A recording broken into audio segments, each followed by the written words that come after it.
আপনি কি জানেন আপনার জীবন নষ্ট হওয়ার পিছনে সবচেয়ে বড় কারণ হলো আপনার মন। তাহলে চলুন মনকে কি করে নিয়ন্ত্রণে রাখতে হয় সেই নিয়ে একটু ঘাটাঘাটি করা যাক। মন নিয়ন্ত্রণে না থাকলে আপনি ঠিকঠাকভাবে কোনো সিদ্ধান্ত নিতে পারবেন না।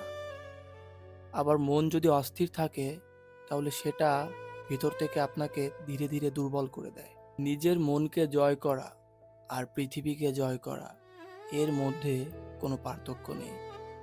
আপনি যদি আপনার মনকে 100% নিয়ন্ত্রণ করতে পারেন তাহলে পৃথিবীর জ্বালা যন্ত্রণা আপনাকে স্পর্শ করতে পারবে না। আপনি এসবের ঊর্ধ্বে চলে যাবেন।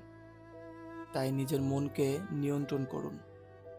আর এরকম নলেজেবল ভিডিও পেতে চ্যানেলটিকে সাবস্ক্রাইব করে রাখুন। দেখা হচ্ছে পরের বৈঠকখানাতে।